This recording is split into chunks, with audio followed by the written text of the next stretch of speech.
Hey folks, Rick here from LaLa Farm. So I have been watching a lot of YouTube videos lately, and I'm seeing a lot of people come up with their seed saving systems. How do they do it? How do they keep them organized?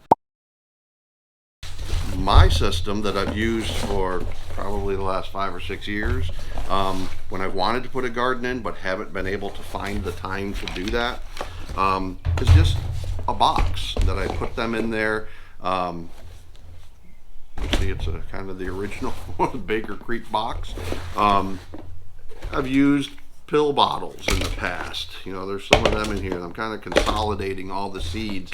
So everything from pill bottles to envelopes to just a plain old cardboard box. And then I put them in there in alphabetical order. So lots of different approaches to how I've done this, but I think I found one this year that I really like. So I've kind of organized my seeds into little organization boxes. So this is the way that I've kind of reorganized them this year. What I found is I had a lot more seeds.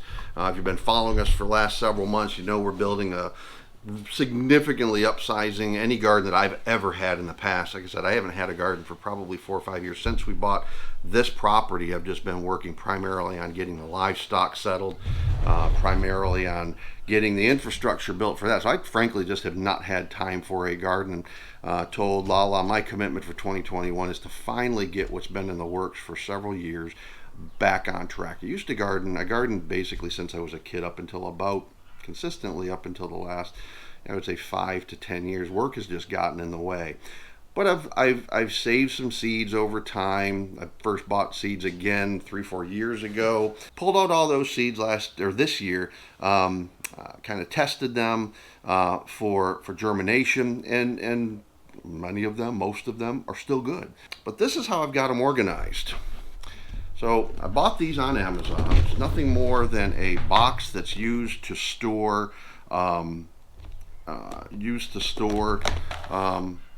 photographs. So it's like a 3x5 photograph box, and each one of them holds eight little boxes. So each one of the larger boxes holds 8 boxes. Now, a lot of the videos that I've watched, people are starting to use these. Most of them are all color coded and everything. The boxes are different. I just like the clear one. I want to see what's in there. And then I've kind of gone the next step.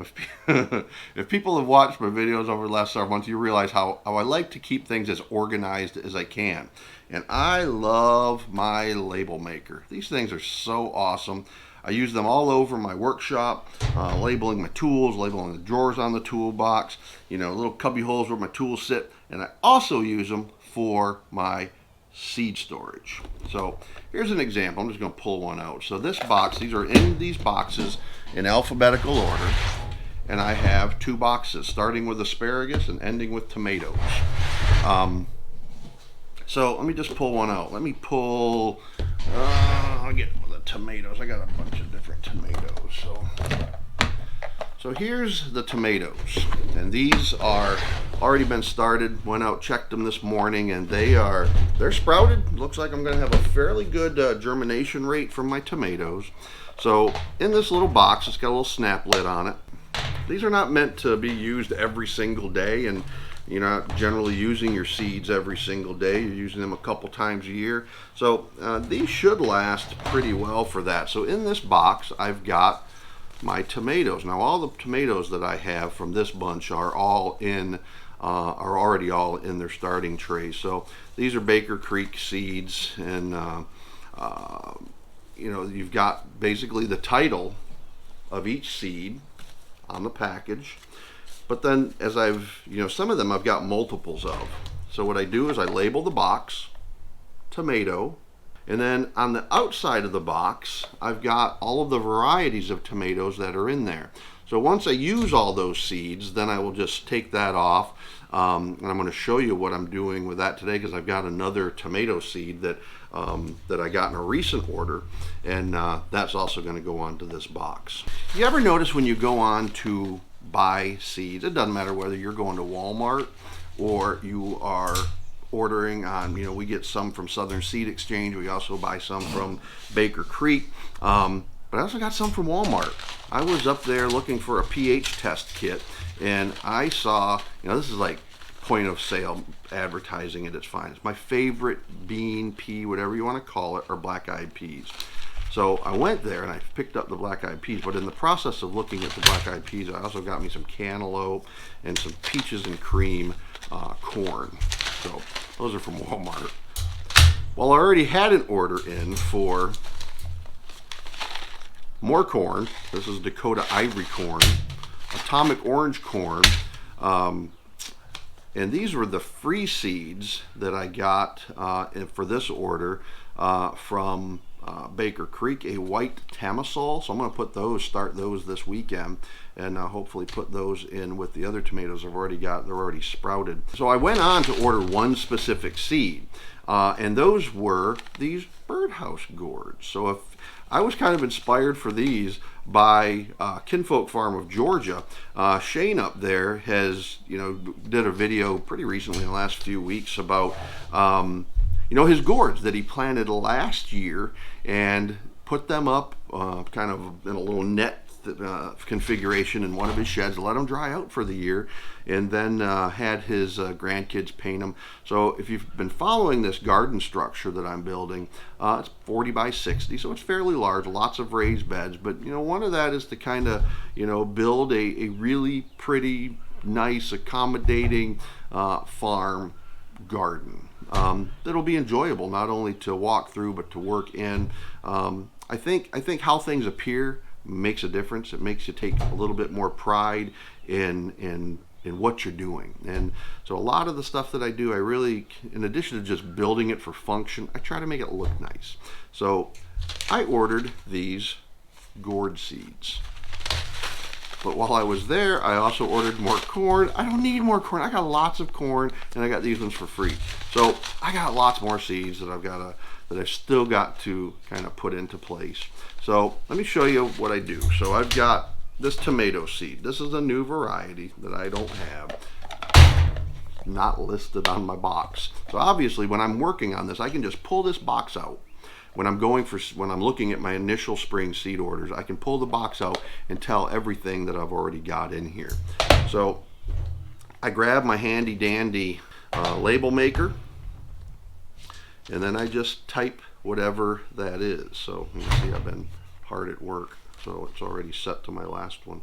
These have been set up kind of, it's driving LaLa bonkers because all these seeds have been sitting on my dining room table now for probably a month and a half. She says, "Will you move the seeds?" So I don't want to move the seeds. That means I got to go put them up somewhere, and I'm planting different seeds each week, whether that be direct sow into the ground or with new starts, because we're about 2 weeks out from our frost date, so it's getting ready to pick up hot and heavy.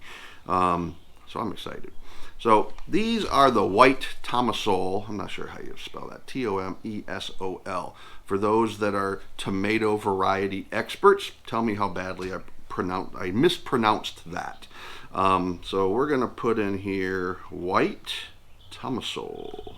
And then what I also do, so that because I've got seeds from 2017, 18, 19, and 20, I also put in there what year those seeds were purchased. This year, I'm going to hopefully be starting to save some of the seeds for the varieties of the plants that we really enjoy, and then kind of phase out the ones that didn't grow well or I don't really care for.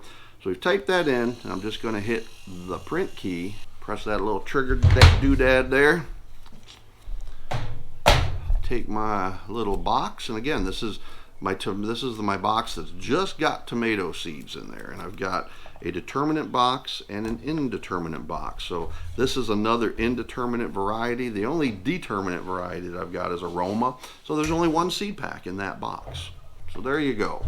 White Tamisol 2021. Because there's no way that I will use all of the seeds that are in this pack. So I will have some of these for next year.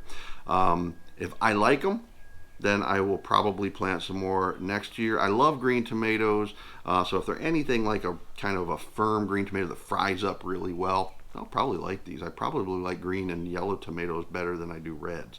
Red's kind of mushy inside, again, depending on the variety. So I'm kind of looking forward to trying this one.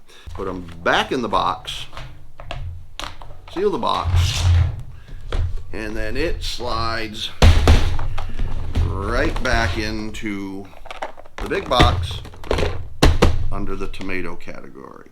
Alright, so that's how I save my seeds. I will leave a link down in the comment section with our affiliate link to Amazon on where I got these boxes. Leave some comments down below. Tell me how you like to save or store your seeds from year to year. You know, what do you use to do that? Folks, always remember, treat others as you would like to be treated.